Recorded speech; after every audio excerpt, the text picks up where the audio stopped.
여러분은 지금 안정적인 삶을 살고 계십니까? 만약 여러분들이 안정적인 삶을 살고 계신다고 생각하신다면 무엇 때문에 안정적이라고 생각하십니까? 통장에 잔고가 넉넉해서? 아니면 내가 하고 있는 일이 굉장히 잘 풀려서? 아니면 많은 사람들에게 인정받고 있어서? 만약 이런 것들이 내 안정감의 요인이라면 과연 얼마가 내 계좌에 있어야 안정적인 건가요? 과연 얼마나 내가 승승장구해야 안정적인 걸까? 자, 그렇다면 반대로 내가 불안정하다고 느낄 때는 언제입니까?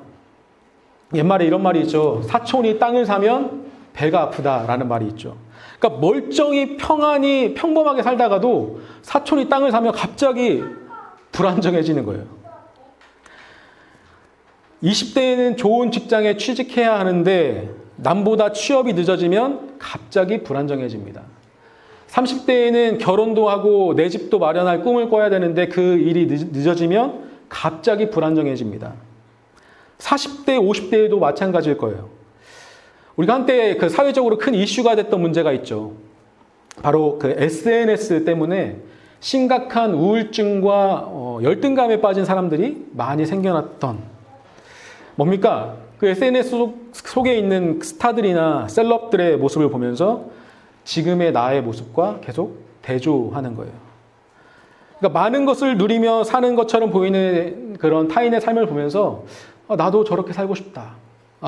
나도 저만큼 갖고 싶다라는 것을 생각하게 되는 거예요. 근데 문제는 이 스크롤이 어디서 끝나는 게 아니라 계속 되는 거예요.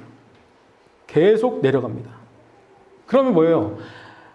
내가 가지고 있는 비교의식과 열등감, 그런 우월감들이 계속 진행되는 겁니다. 오늘날 우리가 생각하는 그 안정과 불안정은요, 단순히 내가 가진 것으로만 판단되지 않습니다. 이것을 판단하는 기준은 내가 남보다 얼마나 더 가졌느냐, 내가 남보다 얼마나 더 누리느냐, 내가 남보다 얼마나 더 앞서가고 있느냐에 따라서 좌지우지 될 때가 많다라는 거예요. 부인하고 싶지만 우리는 그렇게 자주 비교하며 살고 인간은 본성적으로 그렇게 살아가게 됩니다. 인류가 지은 그 최초의 죄가 어디서부터 왔습니까? 아담이 지은 최초의 죄. 우월해지고 싶다라는 마음 때문에 온 거죠. 내가 하나님처럼 되고 싶다라는 마음 때문에 온 거예요. 성경은 이런 우월해지고 싶어하는 의식이 가져온 참담한 결과들을 여러 번 보여줍니다. 여러분들도 잘 알고 계시는 대표적인 사건이 있죠. 가장 처음에 살인사건이 일어났던 때, 왜 이 일이 일어났습니까? 가인과 아벨. 왜 가인은 아벨을 죽였습니까? 내가 아벨보다 우월해지고 싶은 거죠. 인정받고 싶은 거예요. 그 비교의식 가운데 나타난 결과는 살인이라는 결과였습니다. 여러분, 또 한 가지 흥미로운 예가 있습니다. 여러분, 지금 성경책에서요, 마가복음 9장 33절을 한번 펼쳐보십시오. 마가복음 9장 33절이요.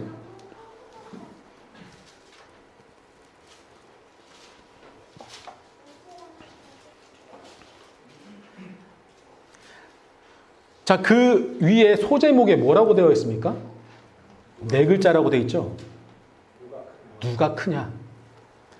이 본문은 예수님께서 귀신 들린 아이를 고치시고요, 베데스다 아래 가버나움에 머무실 때 제자들이 있었던 그 모습을 기록한 말씀입니다. 그런데 그 모습이 뭐하고 있는 말씀이에요?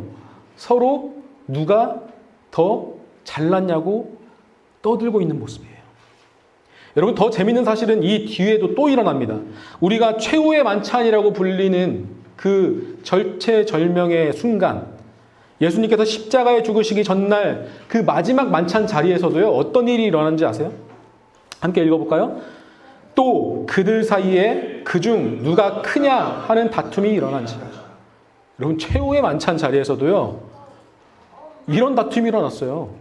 누가 큰지 서로 다투고 있는 거예요. 왜 이런 일이 일어났을까? 내가 여기 다른 제자보다 우월하다는 것을요, 확증받아야 안정감이 드는 거예요. 우리 한 군데 더 읽어볼까요? 마가복음 10장입니다. 함께 읽어볼게요. 세베대의 아들 야고보와 요한이 주께 나와 여짜오되 선생님이여 무엇이든지 우리가 구하는 바를 우리에게 하여 주시기를 원하옵나이다. 이르시되 너희에게 무엇을 하여 주기를 원하느냐? 여짜오되 주의 영광 중에서 우리를 하나는 주의 우편에 하나는 좌편에 앉게 하여 주옵소서. 여러분 이게 뭐예요?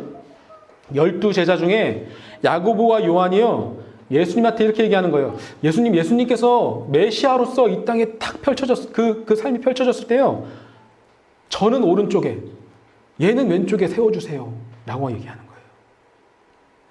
겨우 이를 들은 나머지 10명의 제자들이 어떻게 얘기했냐면요, 이렇게 얘기해요. 10제자가 듣고 야고보와 요한에 대해서 화를 내거늘. 여러분 세번역 성경을 보면 화가 아니라 아주 분개했다고 나옵니다. 이 제자들의 그 감정이 뭐예요? 비교의식 가운데 내가 더 얘보다 우월해지고 싶은 마음. 이처럼 타인과 자신을 비교하면서 나를 더 우위에 놓고 싶어하는 인간의 이 죄성은요, 창조되었을 때부터 지금까지도 끊임없이 이야기되는 것입니다. 그리고 세상은 점점 이런 비교의식을 더욱 부추기고 있는 것이 사실입니다. 오늘 우리가 읽은 본문 말씀에는 예수님의 12제자 중 2명의 제자가 등장을 합니다. 바로 베드로와 요한이라는 사람이 등장을 하는데요. 이 베드로와 요한은 12제자 중에서 특별히 성경에 가장 많이 언급되는 제자예요. 그런데 이 두 사람은요, 처음부터 미묘한 이 비교의식이 있었어요. 그러니까 소위 말하는 라이벌 의식이라고 해야 되나요? 이러한 비교의식이 있었는데 우리는 이것을 성경에서 찾아볼 수 있거든요. 요한복음을 보면요, 다른 복음서와는 다른 아주 작은 차이 하나를 발견할 수가 있습니다. 제가 한번 읽어드릴게요. 예수의 제자 중 하나 곧 그가 사랑하시는 자가 예수의 품에 의지하여 누웠는지라. 시몬 베드로와 예수께서 사랑하시던 그 다른 제자에게 달려가서 말하되 예수께서 사랑하시는 그 제자가 베드로에게 이르되. 자, 여러분 요한복음 속에 있는 말씀이에요. 뭐가 보이십니까? 밑줄을 쳐놓은 게 보이시죠? 요한복음의 저자인 요한은요, 항상 스스로를 뭐라고 얘기하고 있습니까? 예수님께서 사랑하시는 제자라고 스스로를 칭하고 있어요. 그런데 그 수식어를 쓸 때마다 항상 등장하는 인물이 누구예요? 베드로가 항상 같이 등장해요. 그런데 이 베드로는 어떻게 기록하고 있습니까? 시몬 베드로라고 얘기하고 있어요. 예를 들면 이런 겁니다. 예수님께서 사랑하시는 그 제자 성원이, 그리고 박아무개, 이아무개, 성까지 붙여서 나랑 얘는 좀 다른 존재야 라는 거예요. 그러니까 이런 미묘한 이런 비교의식을 기록해놨다는 거예요. 베드로는 어땠을까? 여러분 요한복음 20장을 보면요, 예수님께서 죽으시고 무덤에서 사라졌다는 소식을 듣게 돼요. 그리고 나서 가장 먼저 달려가는 두 제자가 누구냐면 베드로와 요한이 가장 먼저 달려갑니다. 그런데 달리기가 빨랐던 것 같아요. 요한이 베드로를 앞서서 그 무덤 앞에 먼저 도착했다라고 기록해요. 그런데 그 무덤에 먼저 들어간 사람은 베드로라고 또 기록합니다. 그러니까 이 두 사람 간의 이 미묘한 신경전과 이 비교의식이 계속적으로 나타나고 있는 거예요. 이러한 비교의식이 있는 중에 오늘 본문의 사건이 발생합니다. 조금 길지만 우리가 중요한 말씀이니 함께 읽어보도록 할게요. 함께 읽겠습니다. 세 번째 이르시되 요한의 아들 시몬아 내가 나를 사랑하느냐 하시니 주께서 세 번째 내가 나를 사랑하느냐 하심으로 베드로가 근심하여 이르되 주님 모든 것을 아시오매 내가 주님을 사랑하는 줄을 주님께서 아시나이다. 예수께서 이르시되 내 양을 먹이라. 내가 진실로 진실로 내게 이르노니 내가 젊어서는 스스로 띠띠고 원하는 곳으로 다녔거니와 늙어서는 내 팔을 벌리리니 이 말씀을 하심은 베드로가 어떠한 죽음으로 하나님께 영광을 돌릴 것을 가리키심이러라. 아멘. 자, 이 장면은요, 예수님의 부활 이후에 갈릴리 바닷가에서 제자들이 함께 있을 때 예수님께서 베드로에게 만나서 대화를 나누는 장면이에요. 대화의 내용은 여러분들이 잘 알고 계시는 내가 나를 사랑하느냐라고 3번 물어보시고 내가 주님을 사랑한다고 3번 대답하는 그 장면입니다.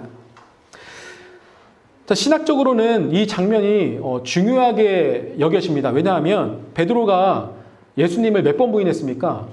3번 부인했죠. 그런데 예수님께서 베드로를 찾아오셔서 베드로에게 다시 3번 사랑한다고 고백하게 만드는, 그러니까 죄에 대한 부분을 완전히 다시 없애주시는 그런 회복의 장면이라고 우리가 말을 합니다. 그런데 예수님께서 그때 베드로에게 말씀하시는 거예요. 지금까지는 네가 원하는 대로 하면서 다녔지만 앞으로는 남이 너를 데리고 다닐 거고 네 팔을 벌리고 너를 묶어서 네가 원치 않는 곳으로 가게 될 것이다 라고 하는 이 순교를 예상하게 만드는 말씀을 베드로에게 하십니다. 그리고 나서 이렇게 말씀하시는 거예요. 나를 따라와라 라고 말씀하시는 겁니다. 여러분, 조금 전에 말씀드렸다시피 이 장면은요, 회복이 일어난 장면이에요. 그렇게도 예수님의 사랑을 받고 싶어 했고 누구보다 최측근의 자리에서 예수님과 함께 했던 그 베드로가 예수님의 죽음 앞에서 부인했죠. 3번이나 부인했습니다. 그 일생일대의 죄를 저질렀는데 이것을 완전히 회복시켜 주신 거예요. 때문에 이 회복 전에는 이 베드로가 얼마나 염치가 없었겠어요. 내가 예수님을 부인한 사람인데. 아마 이 대답을 처음 했을 때는 쭈뼛쭈뼛 했을 수도 있을 것 같아요. 내가 주님을 사랑합니다. 그런데 이 베드로는 지금 이 순간 다시 기회를 부여받았어요. 앞으로 네가 무엇을 할 건지, 네가 어떻게 살아가게 될 건지, 결국 네가 어떻게 생을 마감하게 될 건지 예수님을 통해 들었습니다. 자, 그러면 일반적인 그냥 상식적인 생각으로는 어떻게 대답해야 할까? 마음의 완전한 회복이 일어났고 다시 부름을 받았어요. 여러분들이라면 어떻게 대답하시겠습니까? 예수님께서 그렇게 회복시켜 주셨고 나를 따라와 했으면 여러분들 어떻게 대답하시겠어요? 보통은 네, 알겠습니다 라고 하는 게 일반이죠. 그런데 이때는 베드로가요, 정말 예상치 못한 대답을 합니다. 우리 그 대답을 함께 읽어보겠습니다. 베드로가 돌이켜 예수께서 사랑하시는 그 제자가 따르는 것을 보니 그는 만찬석에서 예수의 품에 의지하여 주님을 파는 자가 누구오니까 묻던 자더라. 이에 베드로가 그를 보고 예수께 여짜오되 주님, 이 사람은 어떻게 되겠사옵나이까? 여러분, 뭐라고 하는 겁니까? 이 예수님의 이야기를 가만히 듣고 있던 베드로가요, 네! 라는 대답을 하는 게 아니라 갑자기 옆을 보더니 예수님, 알겠습니다. 알겠는데 쟤는 어떻게 되는 거예요? 라고 얘기하는 거예요. 제 요한은 어떻게 되는 겁니까? 라고 대답을 하는 겁니다.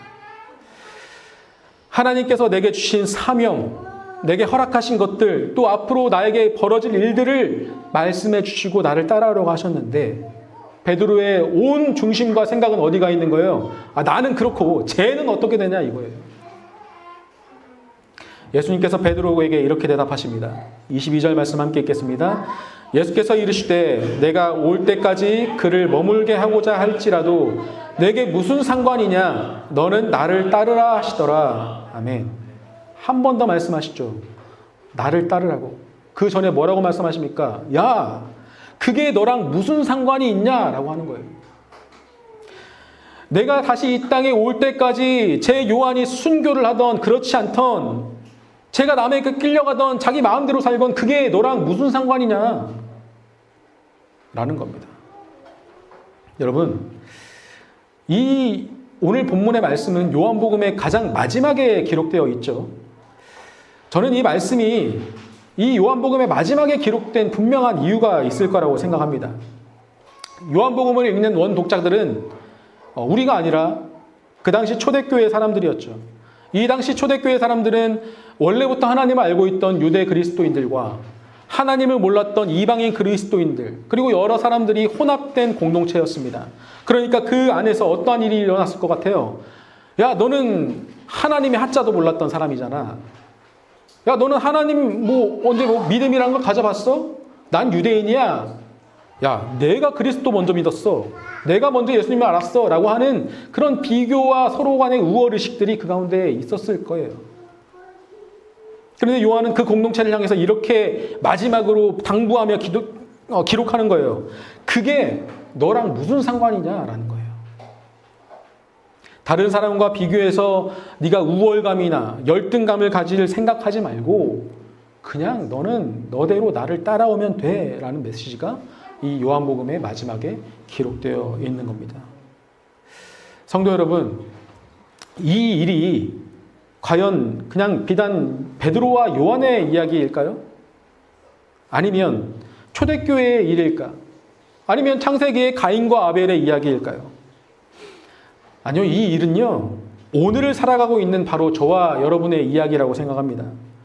지금이 아니더라도 누구나 겪어본 이야기일 거예요. 무한정 내려가는 스크롤을 바라보면서 부러워하고 끊임없이 타인과 나의 삶을 비교했던 때, 주변에 나보다 잘나거나 못나 보이는 사람들을 보면서 우월감 혹은 열등감을 느꼈던 때,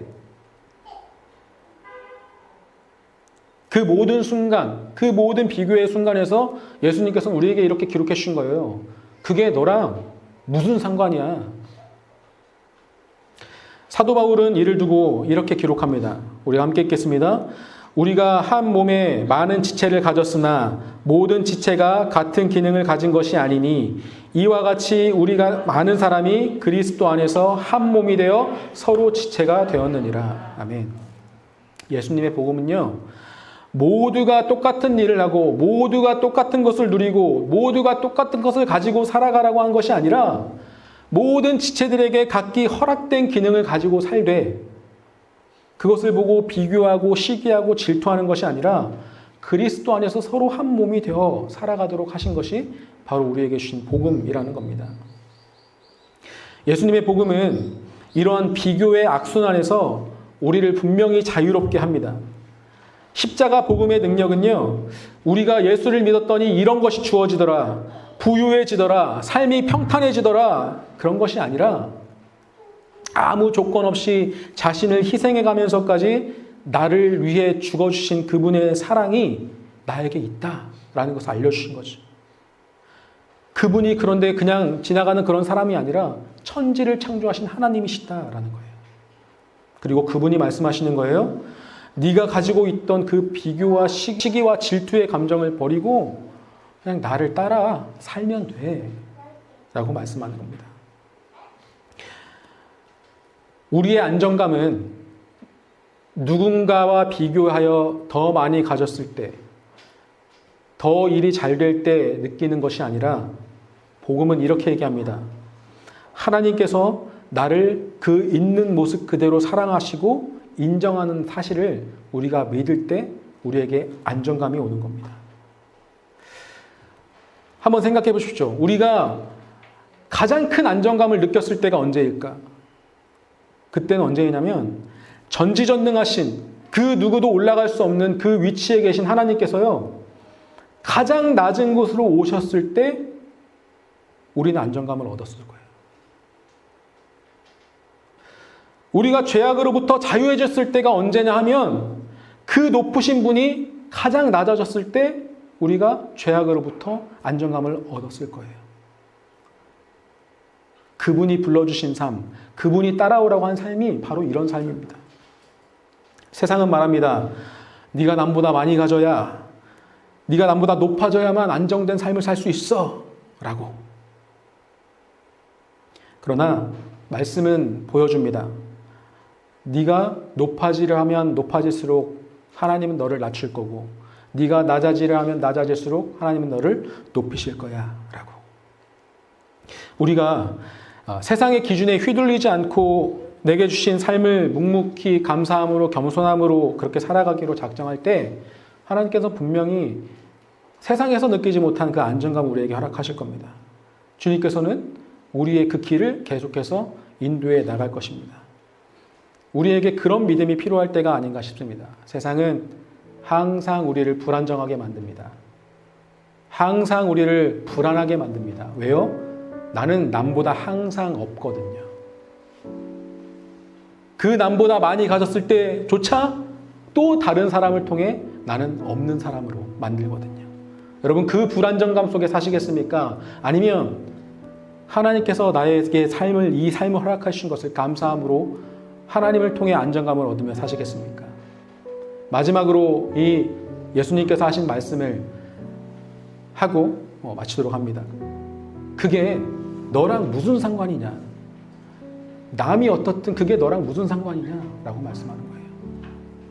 우리가 이 믿음과 결단을 가지고 함께 찬양했으면 좋겠습니다. 각각 자기의 일을 살피라. 그리하면 자랑할 것이 자기에게 있어도 남에게는 있지 아니하리니 각각 자기의 짐을 질 것이라.